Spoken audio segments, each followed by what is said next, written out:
Alafu unajua ndo mwanaume wangu wa kwanza. Tafadhali usiniumize.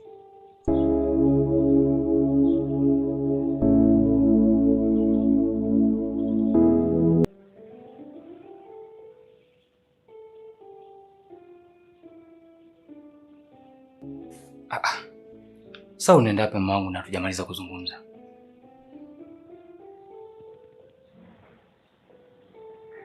Mimi nenda kuosha vyombo. Leo sio siku ya kufanya kazi. Panda kitandani tupumzike. Tupumzike kitandani? Yaani kitu ambacho kifahamu Sofia kwamba kwanza leo mimi sihitaji ufanye kazi hapa. Si umenielewa? Na hata majukumu mengine mfano labda ya kupika, mimi leo nitakusaidia kupika.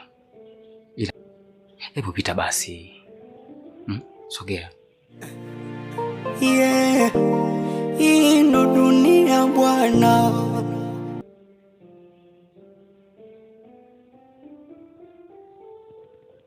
Ona. Ila tufanye chochote. Kuwa na amani.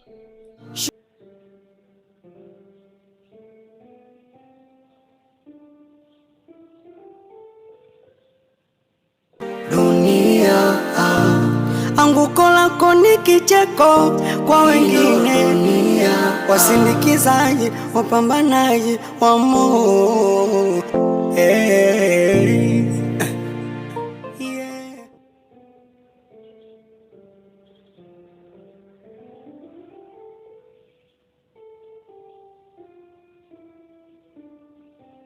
Hivi aliyekwambia kuwa tunaweza kushare chumba kimoja sasa hivi ni nani? We Violet. Zalau ya. Mwenye vipi? Wewe usinijibu jeuri, sawa? Kukuacha uendelee kuishi humu ndani haimaanishi kwamba mimi ni mnyonge sana. Na kama kuchukulia fair tu kama utu kibinadamu, of course ulikuwepo muda mrefu na una haki zako, unaendelea kuishi humu.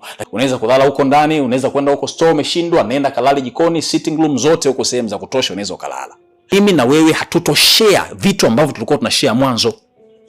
Kwa hiyo kama ni chumba mimi nitalala humu, wewe tafuta kingine. Kupika mahala pako, mimi nitapika pa kwangu. Yaani hata corridor, hata living room tutaenda ku cross line sasa hivi. Wewe una makochi yako na mimi nina makochi yangu. Tunaishi hivyo. Sasa kama umeamua hivyo, mimi chumba changu ndio hichi, wewe nenda katafute chumba kingine huko. Yaani mimi ndio nimewahi hapa.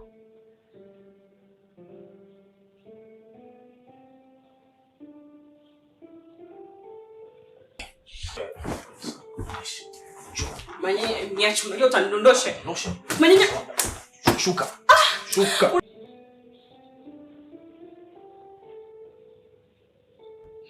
Nenda huko, tafuta kwa nyumba.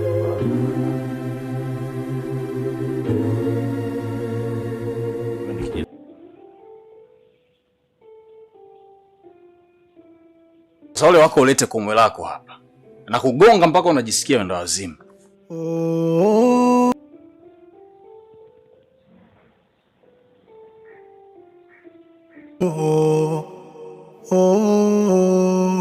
Shule inayofunza mema na mabaya, dunia wajuaji na wapumbavu wa Mungu.